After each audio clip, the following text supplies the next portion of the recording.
자, 여러분, 구약의 율법하면 어떤 이미지가 떠오르세요? 아마 많은 분들이 뭔가 무겁고 우리를 올가매는 그런 느낌을 받으실 거예요. 그런데요, 만약에 그 생각이 성경의 원래 뜻과는 좀 달랐다면 어떨까요? 오늘 바로 그 이야기를 해보려고 합니다. 율법은 짐이다라는 이 생각이 대체 어디서부터 시작된 건지 그 역사적 뿌리를 한번 같이 추적해 보겠습니다. 그래서 오늘 우리가 던질 핵심 질문은 바로 이겁니다. 율법은 정말 우리를 묶는 멍에였을까요? 우리가 너무나 당연하게 생각해왔던 바로 이 관념에 오늘 한번 제대로 물음표를 던져보자는 거죠.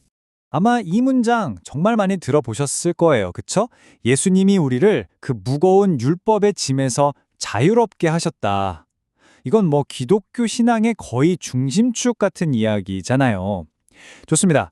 그럼 오늘 우리는 이 진술을 하나의 사건 파일처럼 놓고 과연 그 증거가 성경 원문에도 정말 있는지 한번 샅샅이 파헤쳐 보겠습니다. 자, 모든 조사의 기본은 뭐죠? 바로 원점으로 돌아가는 겁니다. 현장으로 가는 거죠. 그래서 우리도 가장 먼저 성경 원문으로 돌아가서 대체 원래 언어로는 뭐라고 쓰여 있었는지 직접 확인해 보겠습니다. 자, 여기서부터 정말 재밌어집니다. 갈라디아서 3장 23절을 보면 보통 율법 아래 갇혔다라고 번역이 되어 있잖아요.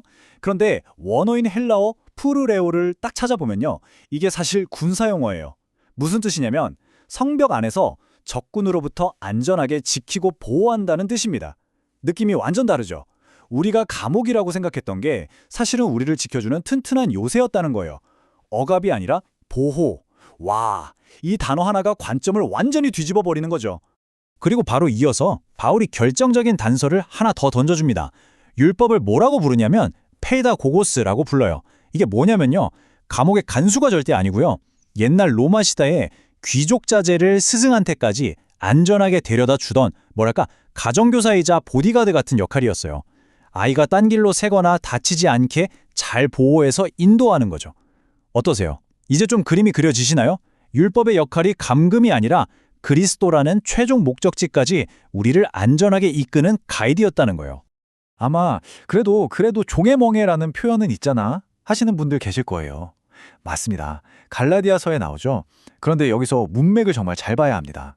바울이 멍에라고 부르는 게 율법 그 자체를 가리키는 게 아니에요. 그게 아니라 예수님을 믿고 자유를 얻었는데도 다시 할례를 받아야 구원받는다는 식으로 행위로 돌아가려는 그 시도, 그걸 바로 종애멍이라고 부르는 겁니다. 즉, 문제는 율법이 아니라 율법을 잘못 사용하는 태도에 있었던 거죠. 자, 로마서로 넘어와 보면 바울이 정말 중요한 구분을 하나 합니다. 율법에서 풀려났다고 할 때 대체 뭐로부터 풀려났다는 걸까요? 우리를 올가맨 게 율법 자체였을까요? 아니었습니다. 바울이 바로 앞에서 뭐라고 하냐면 우리를 얽맨 건 율법 때문에 드러난 죄의 욕망들이라고 해요. 이게 무슨 말이냐면 율법은 거울 같은 거예요. 거울을 봤더니 내 얼굴에 뭐가 묻었는지 알게 된 거죠. 그럼 우리가 깨부숴야 할 건 거울인가요? 아니면 얼굴에 묻은 오물인가요? 그렇죠. 우리는 율법이라는 거울을 통해 드러난 죄의 권세로부터 해방된 거지 거울 자체에서 해방된 게 아니라는 겁니다. 그리고 혹시라도 아닌데? 바울은 율법 싫어했는데? 라고 오해할까 봐 바울이 아예 쐐기를 박아버립니다. 직접 들어보시죠. 율법은 거룩하고 계명도 거룩하고 의롭고 선하다. 더 이상 무슨 설명이 필요하겠습니까?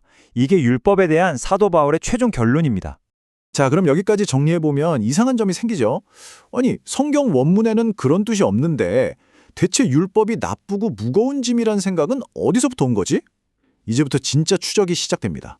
이 오해가 역사 속에서 어떻게 생겨나고 자라났는지 그 발자취를 한번 따라가 보시죠. 이 타임라인을 보시면 그 흐름이 한눈에 보입니다. 모든 것의 시작은 2세기의 인물 마르키온이었어요. 이 사람은 아예 구약의 신과 신약의 신이 다르다고 주장하면서 율법은 저급하고 악한 거라고 해버렸죠. 물론 교회는 그를 이단으로 규정했습니다. 하지만 문제는 그의 생각, 즉 율법은 나쁜 것이라는 그 아이디어 자체는 유령처럼 교회 안에 떠돌았다는 거예요. 특히 당시 만연했던 반유대적인 분위기가 이 아이디어가 자라기 좋은 토양이 되어주었죠. 그리고 시간이 흘러 16세기 종교개혁가 마르틴 루터가 율법 대 복음이라는 강력한 대립구도를 만들면서 율법은 속박, 복음은 자유라는 공식이 완전히 굳어져 버린 겁니다.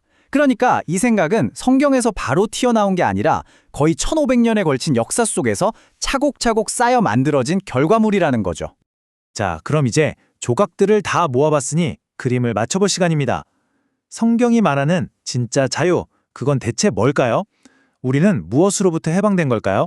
성경은 우리가 무엇으로부터 자유로워졌는지 아주 명확하게 알려줍니다. 첫째, 죄와 사망의 법에서 자유로워졌습니다. 둘째, 율법을 어겼을 때 받아야 하는 그 저주, 그러니까 그 대가와 형벌로부터 자유롭게 되었습니다. 그리고 이게 정말 중요한데, 율법의 조항들을 지켜서 내 힘으로 의로워지려고 하는 그 잘못된 시스템으로부터 해방된 겁니다. 자, 여기서 공통점이 보이시나요? 어디에도 선한 율법 그 자체로부터 자유로워졌다는 말은 없습니다. 이건 정말 중요한 차이예요. 그리고 오늘 이야기의 하이라이트, 가장 충격적인 구절이 바로 이겁니다. 바울이 이런 질문을 던져요.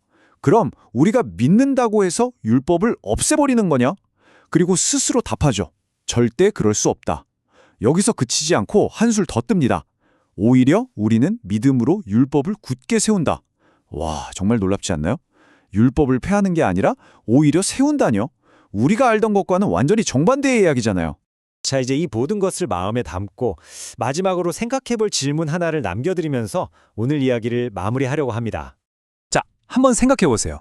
만약 바울의 말대로 율법이 선한 것이고 우리의 믿음이 그 율법을 굳게 세우는 거라면 마지막 날에 예수님께서 어떤 사람들을 향해 이 불법을 행하는 자들아, 내게서 떠나가라 라고 하신 말씀의 의미는 과연 뭘까요?